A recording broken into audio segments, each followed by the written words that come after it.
le thème que j'ai choisi n'est pas simple. C'est un thème que j'ai développé à travers les années et que je m'efforce de présenter toutes les fois où je rencontre des frères de teint foncé. Le thème est l'Afrique, l'homme noir et la Bible. Je reconnais que c'est un thème qui n'est pas ordinaire. On ne prêche pas souvent sur ce sujet. Et peut-être même que certains d'entre vous entendront certaines choses pour la première fois.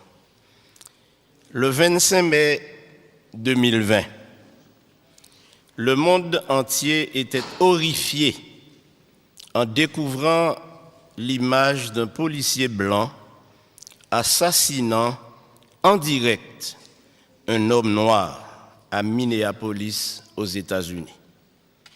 En 8 minutes et 46 secondes, George Floyd quittait ce monde étouffé par la méchanceté et la haine.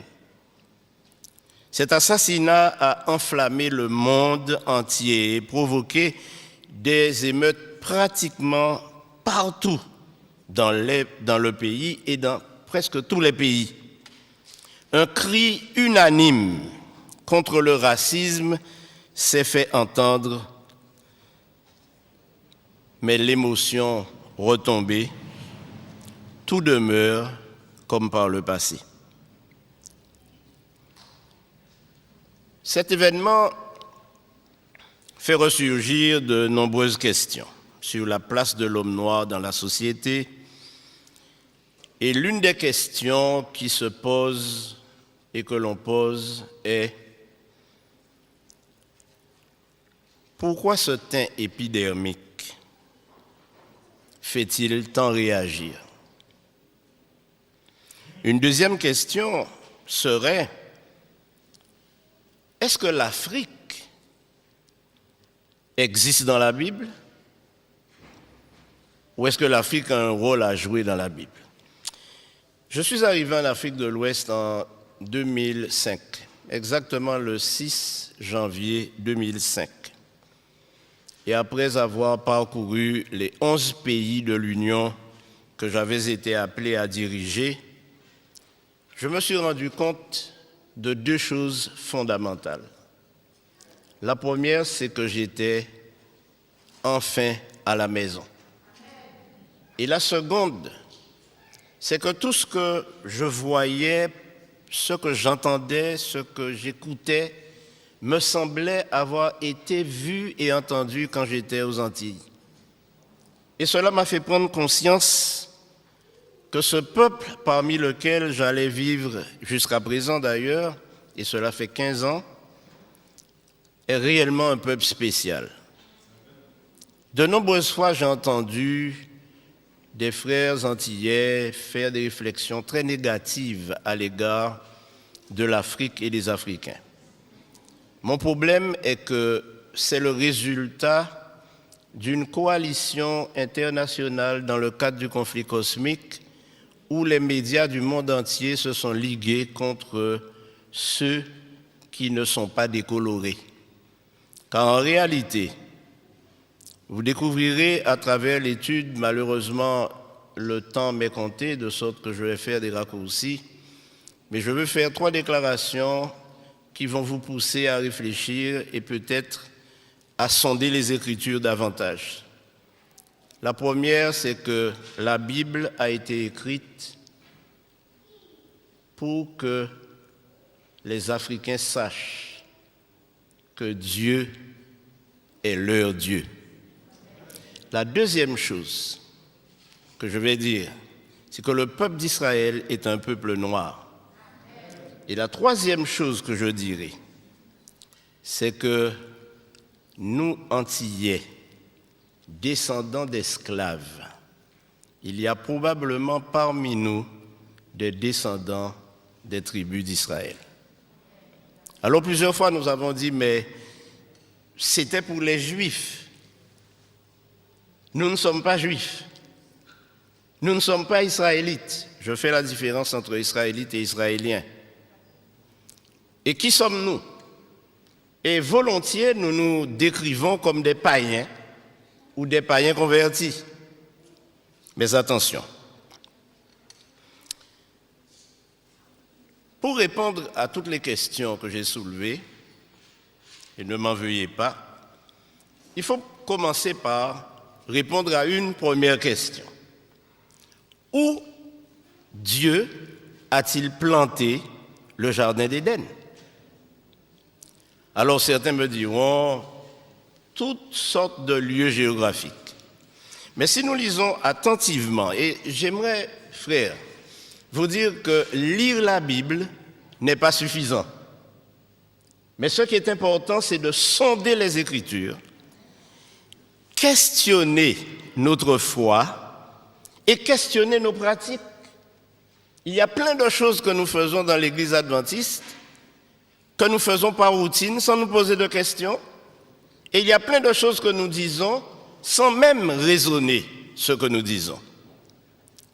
Mais j'aimerais vous inviter à lire en Genèse chapitre 2 pour découvrir que le jardin d'Éden était en Afrique centrale. Si nous lisons, puis l'Éternel planta, au verset 8, puis l'Éternel planta un jardin en Éden du côté de l'Orient. Donc déjà nous avons une indication, ce n'est pas en Europe.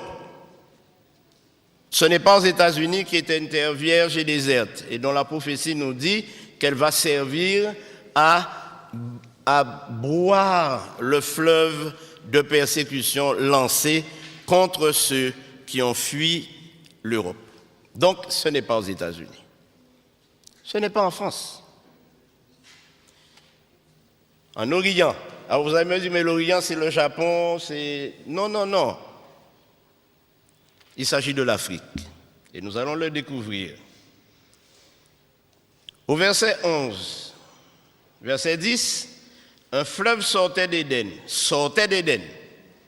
pour arroser le jardin. Et de là, il se divisait en 4 bras. Alors évidemment, nous, aux Antilles, qui avons un esprit tout petit, parce que nous vivons sur des îles petites, sur des terrains où nous faisons des jardins petits, nous ne pouvons pas nous imaginer la grandeur du jardin d'Éden. Mais le jardin d'Éden, frères et sœurs, c'était toute l'Afrique du Nord, du centre, et cette partie qu'on appelle le Proche ou Moyen-Orient, qui est une invention totalement politique, mais qui n'a rien à voir avec la réalité, toute cette partie-là toute cette région faisait partie de l'Afrique. Et même sous le contrôle de l'Égypte, dont on ne parle pas beaucoup. Alors, comment identifier? Le nom du premier est Pishon. C'est celui qui entoure le pays de Havila, où se trouve l'or. Vous savez qu'aujourd'hui, lorsqu'on cherche de l'or, on va au Congo. Lorsqu'on cherche beaucoup d'or, on va en Guinée. Et si on cherche de l'or, on ne va pas chercher de l'or en Europe ou dans les régions glaciaires. L'or de ce pays est pur et on y trouve aussi le bdellium et la pierre d'onyx. Le nom du second fleuve est Gihon. C'est celui qui entoure tout le pays de Couche. Or, nous savons que Couche, c'est l'Éthiopie. Le pays de Couche, c'est l'Éthiopie. Et nous savons où se trouve l'Éthiopie, non? Vous savez? Mais c'est ce que nous dit la Bible, le pays de Couche. Et tout à l'heure, nous allons voir qui est Couche en réalité. Le nom du troisième est Hiddekel, c'est-à-dire le tigre. C'est celui qui coule à l'orient de la Syrie. Il coule à l'orient de la Syrie, donc il se trouve dans la région de la Libye, l'Irak, la Turquie, l'Asie. Et si vous découvrez les choses normalement, ce fleuve va jusqu'en Inde, qui faisait partie de cette région qui était sous le contrôle d'un dénommé Nimrod, dont vous avez entendu parler, qui est le premier fondateur des villes et le constructeur de la tour de Babel, ainsi que le créateur de la ville de Ninive. jusqu'en Inde. Et vous savez que les Indiens considèrent ce fleuve, ils l'appellent le Gange, mais si on cherche dans l'histoire, on découvrira que c'est un fleuve qui sortait d'Éden. Et bien sûr, le dernier, c'est l'Euphrate. Alors, que nous indique l'Euphrate? L'Euphrate, c'est toute cette région que je viens de décrire. Alors, l'Éternel prit l'homme et le plaça dans le jardin d'Éden pour le cultiver. Maintenant, quand nous allons à la création, nous réalisons que tous les animaux les plus extraordinaires, et si vous voulez voir des animaux extraordinaires, vous devez aller où? En Afrique. Même si on trouve quelques animaux en Europe perdus un petit peu dans les forêts, mais c'est en Afrique que l'on trouve tous ces animaux. Maintenant, les hommes de grande taille, on les trouve en Afrique. J'ai eu l'occasion de passer en Éthiopie et j'ai été surpris de voir la hauteur des Éthiopiens. Et quand je suis allé au Kenya et que j'ai vu les Maasai, je me suis rendu compte que la Bible ne se trompe pas. Alors mes amis, pour faire court, parce qu'il faut que le temps passe, n'est-ce pas? Le pays de Havila est un pays qui couvre toute une région, y compris l'Asie, le Yémen et l'Inde.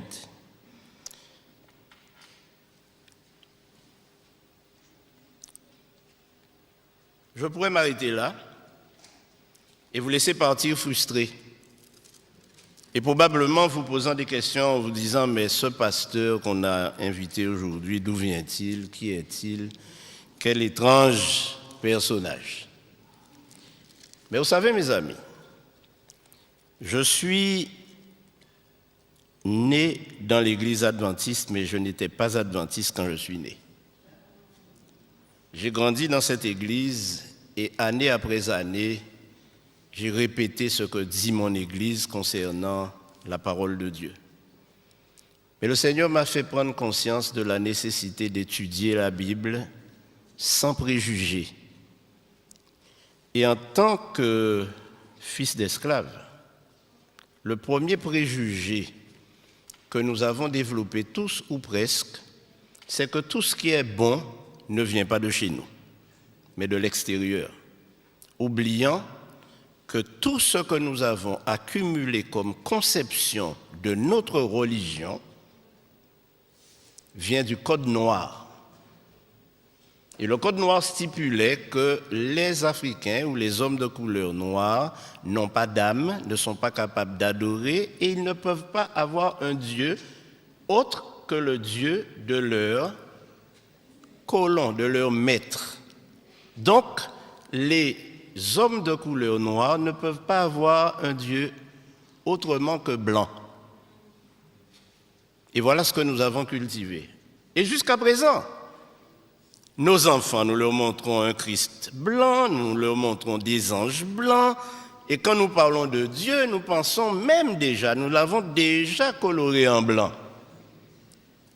Mais mes amis, la Bible m'enseigne autre chose, tout à fait autre chose. Et quand je lis la répartition des nations sur terre, je me rends compte que nous sommes tous cousins et cousines. Car nous sommes tous, mon cher Max, des descendants de Noé. Tous descendants de Noé, à travers ses fils. Or, le seul fils de Noé qui était un albinos, donc blanc, c'était Japhet. Mais Sem et Cam, ou Ham, puisque Cam c'est francisé, étaient noirs. Les Sémites sont des noirs. Les descendants de Sem sont des noirs. Et les descendants de Cam sont des noirs. Et c'est la Bible qui le prouve. J'aimerais très brièvement vous faire lire quelques textes. Soyez patients. Mais lisons Genèse 10. Et vous découvrirez un secret. Voici la postérité des fils de Noé. On appelle d'ailleurs le chapitre 10 la table des nations. C'est là qu'on trouve l'origine de tous les peuples, de toutes les peuplades qui aujourd'hui occupent notre terre de manière invariable depuis le déluge. Alors, les fils de Japheth, furent, notez cela, si vous avez de quoi écrire, notez-le, Gomer, Magog, Madai, Javan, Tubal, Méchec et Tiras. Et si vous avez de quoi souligner en rouge, vous verrez que les fils de Gomer sont Ashkenaz, Riphat et Togarma. Je ne lirai pas les autres, vous le ferez à la maison. Mais ce qui est intéressant, c'est que au verset 5, il est dit, c'est par eux qu'ont été peuplées les îles des nations, selon leur terre, selon la langue de chacun, selon leur famille et selon leur nation. Où les fils de Japheth ont-ils habité? Eh bien, tout simplement en Europe centrale et en Europe de l'Ouest. Et c'est pourquoi, dans toute cette région, il y a des blancs. Au verset 6, nous lisons « Les fils de Cham ou de Cam, furent Cush, Mitzraïm, Pout et Canaan. » Cela vous dit quelque chose? Cush, le père des Cushites ou le père des Éthiopiens. La Bible nous dit, un Éthiopien peut-il changer sa peau? Et quand on fait cette réflexion, on se réfère à quelle couleur? La couleur noire. Mitzraïm a donné son nom à l'Égypte. Donc c'est toute l'Afrique du Nord. C'est un fils de Ham. Mais nous avons encore une autre réalité. C'est que nous croyons que les Libyens, que nous croyons que les Iraniens, les Irakiens, c'était des Blancs. Non, c'était aussi des Noirs, puisque Pout, fils de Ham, a donné naissance à la Libye et à tous les peuples qui habitent dans la zone. Et Canaan. Alors Canaan, souvenez-vous, c'est lui qui a reçu la malédiction de Noé, fils de Cam. Alors certains ont dit que nous sommes noirs parce que nous sommes maudits, mais ceux qui le disent sont plus maudits que nous. Parce qu'en réalité, ils ignorent que Dieu a béni Cam. Mais il a maudit Canaan pour un acte qu'il allait commettre plus tard. Alors, notez ceci. Cush engendra aussi Nimrod. C'est lui qui commença à être puissant sur la terre. Donc, c'est le premier roi de la terre. C'est lui qui a instauré le premier la démocratie, mais à travers la dictature. Il fut un vaillant chasseur. Et il régna d'abord sur quoi? Verset 10. Babel, Érec, Akkad et Calné au pays de Shinéar. Maintenant, ce qui est intéressant ici, c'est de se rendre compte que nous sommes en Éthiopie, nous sommes en Nubie, nous sommes donc en Afrique de l'Est et nous sommes ici confrontés à un autre problème qui nous permet de découvrir que tous ces peuples noirs nous révèlent quelque chose. Et vous allez le découvrir. Canaan, au verset 15. Canaan engendra Sidon, son premier-né, et Heth. Alors Heth, c'est le père de la nation hittite. Vous avez entendu parler des Hittites dans l'histoire, qui étaient des Noirs, un peuple noir. Et il a engendré les Jébusiens. Mais Jébus, n'est-ce pas à Jébus que se trouve Jérusalem? Les Jébusiens sont les habitants de la région où Jérusalem existait. Et c'était des Noirs.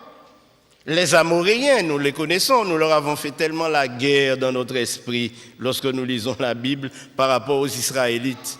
Mais en réalité, ils étaient tous cousins. Et nous allons, si nous lisons tout le texte, nous découvrirons qu'ensuite les familles des Cananéens se dispersèrent. Or, les Cananéens, c'était des Noirs. Et nous découvrirons que dans la généalogie de Jésus, il y a plusieurs Cananéens. Plusieurs femmes cananéennes ont enfanté avec des Sémites ou des Couchites. Bon, maintenant, allons à Sem lui-même. Sem, au verset 21, il naquit des fils à Sem, père de tous, les fils d'Héber. Héber a donné son nom aux Hébreux, et frère de Japheth l'aîné. Les fils de Sem furent Élam, Assur, Arpascad, Lud et Aram. Au verset 25, il naquit à Héber 2 fils. Le nom de l'un était Péleg. Notez ce nom parce que, vous savez, quand nous lisons la Bible, frères et sœurs, nous ne la sondons pas. Lorsque nous arrivons sur les généalogies, sur le livre des Chroniques, nous passons au chapitre suivant ou au livre suivant.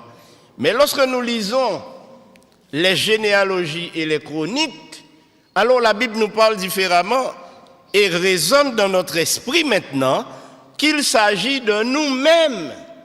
Frères et sœurs, notre religion n'aura aucun sens si nous nous mettons à imaginer notre religion à travers la religion des autres. Dieu ne nous a pas été prêté par les Blancs, puisque Dieu est le Dieu des Noirs. Nous ne pouvons pas prétendre suivre une religion que nous avons reçue de ceux qui nous ont évangélisés. D'ailleurs, ceux qui nous ont évangélisés, ils ont commencé par nous tuer lorsque nous n'acceptions pas leur religion.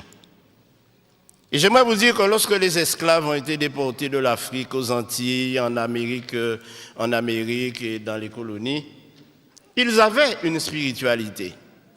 Ils adoraient Dieu. Ils le connaissaient.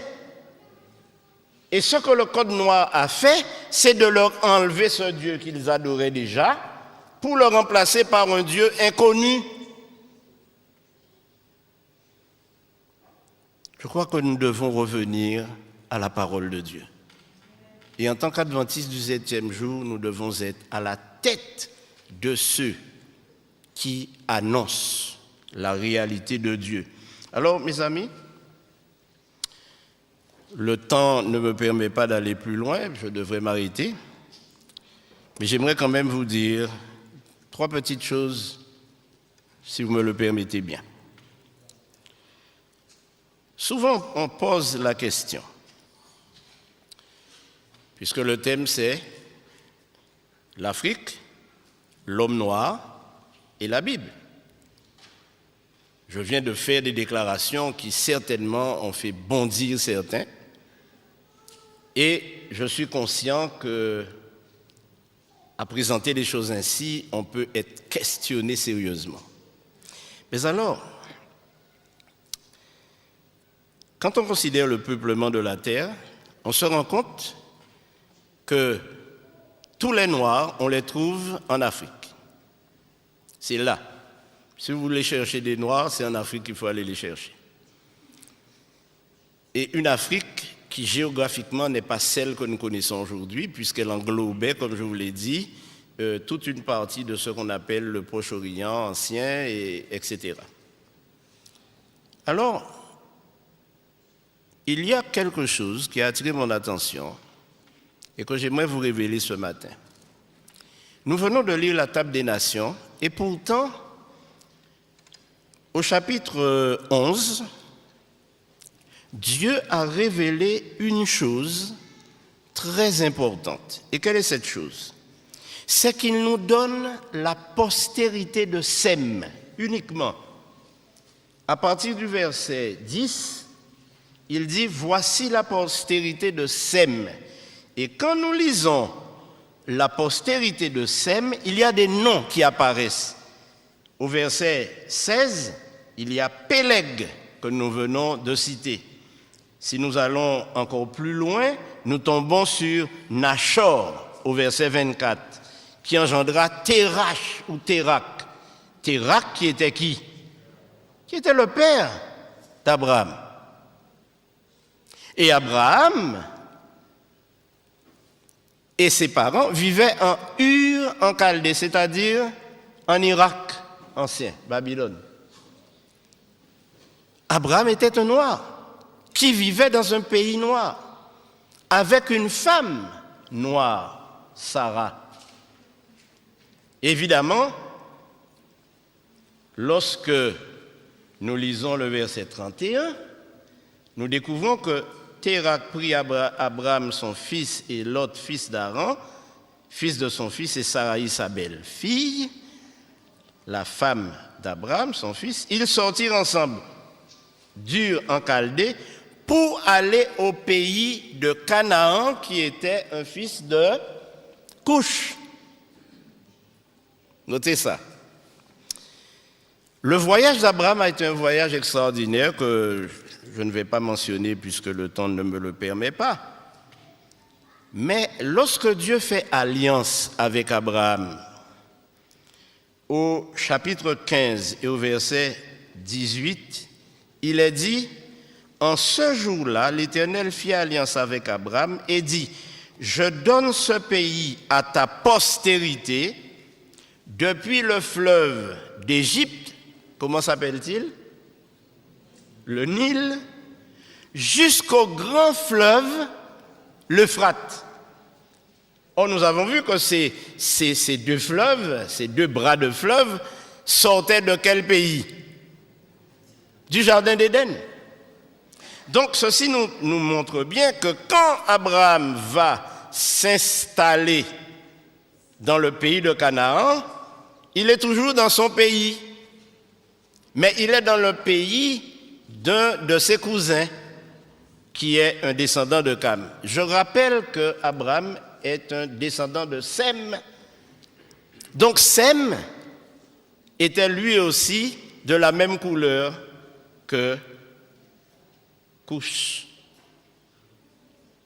Ham. Cam. Donc c'était des Noirs.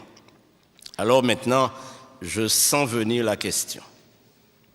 Et je la sens venir de telle manière que, puisque je dois conclure, je tiendrai à votre disposition toute l'étude que j'avais préparée pour ceux qui veulent aller plus loin. Mais la question est, mais quelle est la couleur de Jésus? Qui ne s'est pas posé cette question? Une autre question pourrait être, mais quelle est la couleur de Dieu lui-même? Bon, je vous dirai, la couleur de Dieu, pour mettre tout le monde d'accord, c'est arc-en-ciel. Parce que la Bible nous dit que personne ne l'a jamais vu, mais lorsqu'on regarde son trône, le trône est entouré d'un arc-en-ciel. Donc on va dire que la couleur de Dieu, c'est arc-en-ciel. Mais j'aimerais vous dire, mes amis, que les choses ne sont pas aussi faciles. Dans le Nouveau Testament, nous trouvons plusieurs Africains. L'eunuque, par exemple, il était de quelle nationalité? Il était éthiopien. Donc, il venait du pays de Couche. Maintenant, quel est le plus grand et plus célèbre Africain que nous connaissons? Dites-moi. Même derrière le masque, vous pouvez le dire. La reine de Saba? Non, mes amis, vous êtes trompés.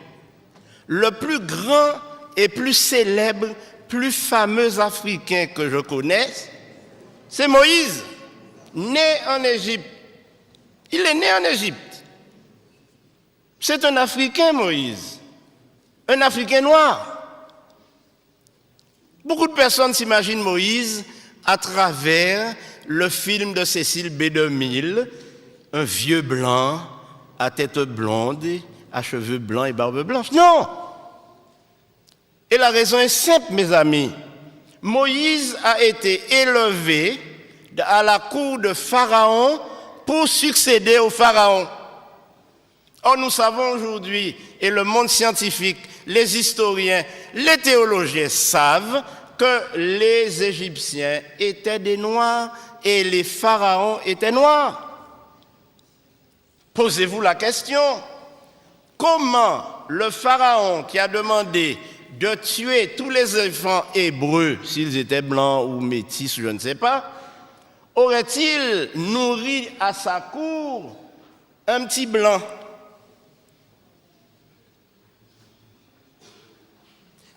La fille de Pharaon savait qui était Moïse, un fils des Hébreux. Mais c'était un sémite noir. Autrement, il n'aurait pas pu aspirer au trône de Pharaon. Maintenant, si vous voulez une preuve, vous allez la trouver d'ailleurs. Elle n'est pas difficile à trouver. Si vous lisez Exode 2, verset 18, lorsque Moïse s'en va en fuite et qu'il arrive chez Jéthro, qui lui était un Éthiopien. Lorsque Séphora retourne chez son papa, plus tôt que prévu, car ses filles allaient puiser de l'eau, et il y avait toujours des bergers qui les dérangeaient, et elles arrivaient toujours très tard. Mais ce jour-là, Jéthro dit, mais qu'est-ce qui se passe? C'est arrivé trop tôt. Quelle est la réponse de Séphora? Un Égyptien nous a sauvés. Il nous a délivrés. Un Égyptien. Une Éthiopienne qui parle d'un Égyptien parle d'un cousin noir. Puisque les Égyptiens étaient noirs, elle n'a pas dit un Hébreu, elle a dit un Égyptien. Elle a pris Moïse pour un Égyptien. Donc Moïse ne pouvait pas être blanc, mes amis, même si nous voulons le blanchir. D'ailleurs, je profite de l'occasion pour dire à nos jeunes filles qui veulent absolument passer des produits pour enlever la mélanine, faire disparaître leur teint noir parce qu'elles ne sont pas assez jolies. Oh mes amis, lisez le Cantique des Cantiques. Lisez le Cantique des Cantiques. Je suis noir et je suis belle. Alléluia. Lisez le Cantique des Cantiques. Je suis noir, je suis belle. Ça ne veut pas dire que quand on est blanc, on n'est pas beau. Mais quand on est noir, on est plus beau. N'en déplaise, mes amis, de couleur. D'ailleurs, on les appelle ceux qui n'ont pas de couleur vraiment définie et qui sont clairs de peau, on les appelle des leucodermes, c'est-à-dire plutôt blanchâtres. Alors, Moïse était le plus grand noir célèbre que l'on connaisse. Et ceci a été prouvé par le plus grand savant du XXe siècle africain, qui s'appelle Cheikh Anta Diop, et qui a déterminé par ses études et prouvé au monde scientifique que la civilisation égyptienne et noire est la première civilisation du monde. Et aujourd'hui, quand nous parlons, nous disons que l'Afrique est le berceau de l'humanité, n'est-ce pas? Et si le berceau de l'humanité est en Afrique, ça signifie que Dieu a créé Adam et Ève en Afrique. Et quand nous disons que l'Afrique est le berceau de l'humanité, nous oublions malheureusement que l'Afrique a été à l'origine de toutes les sciences, de toutes les connaissances, à l'origine de tout ce que nous avons dans cette civilisation occidentale européenne, mais qui a été détruit lors des conquêtes. Et on a cassé les nez de toutes les statues égyptiennes pour qu'on ne voit pas leur caractère négroïde. Ainsi donc, mes amis, ne nous laissons pas embarquer, mais puissions-nous cultiver une religion authentique. Parce que vous savez que le vrai nom de Jésus n'est pas Jésus. Vous savez que Jésus est un nom grec. C'est le nom d'une divinité grecque. Les Grecs, quand ils sont arrivés et qu'ils ont conquis toute la région, qu'est-ce qu'ils ont fait? Ils ont changé tous les noms. Ils ont changé le nom des divinités, les noms des gens, et ils ont donc traduit Jesus, qui est un nom grec. Mais le vrai nom de Jésus, c'est Yehoshua, qui signifie Yahvé est le Créateur. Et Yehoshua, qui est le nom de Jésus, qui est le nom hébreu de Jésus, nous rappelle une chose que nous trouvons dans le livre, dans l'Épître aux Hébreux, qu'il a créé toutes choses et que toutes choses demeurent par sa création. C'est pourquoi je vous invite ce matin à adorer Yehoshua, qui signifie l'Éternel est avec nous. Maintenant, dans le livre, dans l'épître, dans l'évangile selon Matthieu, il nous est dit, on l'appellera comment? Emmanuel, qui est aussi un nom francisé, qui signifie quoi? Dieu avec nous. Bon, personne ne m'a fait signe, donc je vais m'arrêter quand même pour être sérieux. Mais mes amis, il y a 2 généalogies de Jésus dans la Bible. Une en Matthieu 1er et l'autre en Luc 3. Ces 2 généalogies, je vous invite à les lire, à les comparer. Et vous vous rendrez compte qu'elles sont inversées, c'est-à-dire une commence par la fin et l'autre commence par le commencement. Mais pourquoi ces 2 généalogies ont été données? La première, c'est que la généalogie en Matthieu prouve que Marie est bien la mère biologique de Jésus et elle était noire. La généalogie de Luc montre quelque chose de particulier. Quoi? C'est que Joseph, le père adoptif de Jésus, était de la même lignée que David, que Marie. Parce que la Bible nous dit, Apocalypse 5, que le lion de la tribu de Juda, le rejeton de David, c'est lui qui est l'agneau immolé et qui nous donne la victoire. Et pour qu'on soit sûr que Jésus n'était pas issu de lignée parallèle ou hybride, Dieu a fait que son père adoptif était de la tribu de David, il était de la lignée de David, donc un descendant de Boaz, qui a eu un enfant qui s'appelait Obed, qui est le père d'Isaïe, donc le père de David. Boaz était lui aussi un sémite noir. Maintenant, Ruth était moabite. Mais on se souvient que Moab est le fils incestueux de Noé et l'une de ses filles qui a fait dire à Dieu que les Israélites ne devraient pas se marier avec les Moabites. Ainsi donc, mes amis, en conclusion, il faut conclure, n'est-ce pas? À la question, mais quelle est la couleur de Jésus? Alors, si je vous dis que je ne sais pas, vous ne me croirez pas, après tout ce que j'ai dit. Mais ce que j'ai découvert en étudiant les généalogies, c'est que toute l'ascendance de Jésus, depuis Abraham, est de lignée noire, sémite et cushite. Alors évidemment, la conclusion est simple. Ne me faites pas dire que Jésus était noir, mais si vous me le faites dire, je le dirai. Mais pourquoi? Alors, il est intéressant de lire certains textes, vraiment intéressants. Et mes amis, je vous invite à lire la Bible, l'étudier, la scruter, chercher.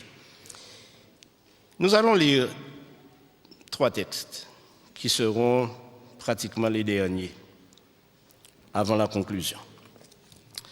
Si nous lisons Daniel 10, verset 5. Daniel 10, verset 5, et nous trouvons une description intéressante. Il est dit, le 24e jour, verset 4, du 1er mois, j'étais au bord du grand fleuve qui est lequel? Hidékel, donc le Tigre. Il était en Syrie. Je levai les yeux. Je regardais et voici, il y avait un homme vêtu de blanc et ayant sur les reins une ceinture d'or. Son corps était comme de chrysolite. Son visage brillait comme l'éclair. Ses yeux étaient comme des flammes de feu. Donc ses yeux étaient de quelle couleur déjà? Rouge.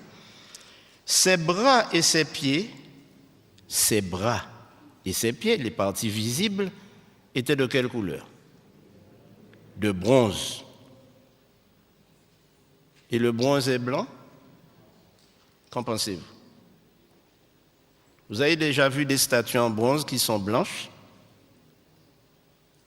Eh, vous êtes vivant? Oui ou non? Non! Il est question de l'airain poli. L'airain, c'est couleur comment? Cuivre, couleur bronze. Si vous brûlez du cuivre, il devient noir. Or, Daniel nous dit qu'il a vu les bras et les pieds de quelle couleur? Airain poli. Il n'est pas le seul. Il n'est pas le seul. Puisque Ézéchiel fait la même description.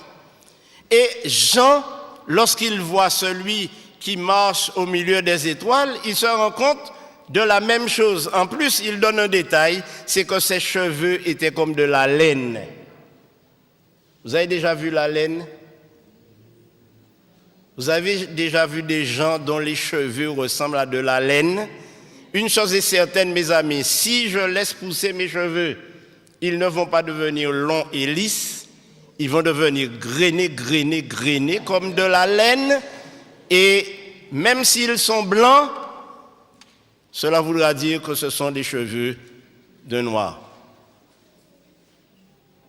Bon, je vous laisse tranquille parce que certains passeront un mauvais sabbat. Alors, en Jean 8, 32, le Seigneur Jésus-Christ lui-même nous dit, vous connaissez ce texte? Vous connaîtrez la vérité et la vérité vous affranchira. Ce dont nous avons besoin aujourd'hui, frères et sœurs, c'est d'être affranchis de tous les concepts, de toutes les idées, de toutes les philosophies que nous entendons dans les sermons, que nous entendons dans les études, que nous entendons des gens afficher et affirmer. La Bible nous dit que le peuple noir n'est pas maudit, que le peuple noir fait l'objet de l'attention de Dieu, parce que Dieu s'est adressé à des Noirs. Alors vous me direz, mais et Japhet, et quand on va en Israël aujourd'hui faire du tourisme, il n'y a que des Blancs, c'est normal. Parce que les fils d'Askénaz, qui sont allés habiter dans les pays de l'Europe, de l'Est, entre la mer Caspienne et la mer Noire, dans le royaume Askénaz, ont été chassés. Et comme ils ont été convertis au judaïsme, il n'y a pas une goutte de sang sémite dans le sang des Askénazes qui vivent aujourd'hui en Israël. Ce ne sont pas des sémites, ils sont des Askénazes, fils de Japhet. J'ai dit qu'il était albinos, comme Ésaü, qui sortit du sein de sa mère, était roux, un albinos. Et Jacob, lui, il était normal. Donc, ce qu'il faut retenir, c'est que tous ces concepts que nous avons développés et qui font de nous des personnes complètement complexées, lorsque nous sommes dans un milieu où nous ne retrouvons pas les couleurs auxquelles nous sommes habitués, nous sommes complexés, nous avons l'impression d'être inférieurs. Nous ne sommes pas inférieurs devant Dieu. Au contraire, nous sommes des enfants d'Israël. Il y a de cela 2 ans, j'étais au Ghana. J'étais à Kumasi, au Ghana. Et là, j'ai rencontré de nombreuses personnes qui m'ont dit « Nous sommes des descendants de Siméon ». Et ceci a éveillé mon attention. Mais savez-vous ce qui s'est passé? Lorsque les Romains sont entrés à Jérusalem et qu'ils ont commencé à persécuter les enfants d'Israël, qui étaient des Noirs, ils se sont enfuis en Afrique de l'Ouest. Et c'est pourquoi aujourd'hui, pratiquement toute l'Afrique de l'Ouest est peuplée de descendants d'Israélites. Cherchez Et vous trouverez à Mans, en Côte d'Ivoire, des descendants de la tribu de Dan. Et si vous allez jusqu'en Afrique du Sud, vous trouverez les Lemba, qui eux aussi sont des Israélites, qui pratiquent tous les rites juifs sans avoir été évangélisés par aucune nation. Alors mes frères, Simon de Cyrène, c'était un noir. Mais je terminerai par ce qui va vous renverser sur votre siège. L'apôtre Paul était un noir. Et je vous donne la référence, lisez-la à la maison. Acte 21, versets 37 et 38. Quand l'apôtre Paul s'est présenté, on lui a posé la question, mais n'es-tu pas cet Égyptien qui soulève des foules? S'il était pris pour un Égyptien, Paul n'était rien d'autre qu'un nègre marron, comme moi-même. Ainsi donc, puissons-nous remercier le Seigneur. J'espère que vous avez pris plaisir à suivre cette étude. Ne faites pas la révolution parce que ce n'est pas le but, mais surtout, n'oubliez pas quelque chose. Notre mission en tant que peuple adventiste, de teint foncé, c'est de faire connaître Jésus. Et c'est d'annoncer son retour. Le Jésus qui reviendra sur les nuées viendra pour prendre avec lui toutes les nations, tous les peuples. Et c'est pourquoi il serait bon, mes amis, que nous lisions, malgré tout, Acte 17, 26 à 28. Et je vous promets que je ne vous ferai pas lire plus que cela, puisque j'ai largement dépassé mon temps, mais je ne souhaiterais pas partir sans que nous lisions ce texte avec un autre esprit et une autre vision. Acte 17, verset 28. Il a fait que tous les hommes vivant sur cette terre maintenant, sortis d'un seul sang, il n'y a pas de race, il n'y a qu'une seule race. Il n'y a pas de race blanche, de race noire, de race bleue, de race jaune. Il n'y a qu'une seule race, un seul sang. Je ne connais aucun sang qui soit d'une autre couleur que rouge. Et la Bible nous dit, il a fait. Qui a fait cela? C'est Jésus.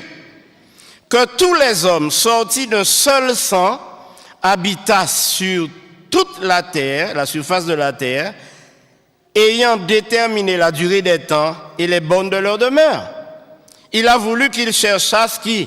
Le Seigneur, et qu'ils s'efforçassent de le trouver en tâtonnant, bien qu'il ne soit pas loin de chacun de nous. Amen. Car en lui, nous avons la vie, le mouvement et l'être. Un jour, le Seigneur apparaîtra et nous serons surpris de le voir. Personnellement, le chant que j'aime le plus dans les hymnes et louanges, qui est un recueil de chants douteux, c'est le 512. Voir mon Sauveur face à face. C'est l'objet de ma prière. Qu'il soit blanc, jaune, bleu, rouge ou noir, quand je le verrai, je le reconnaîtrai, parce que c'est mon Sauveur.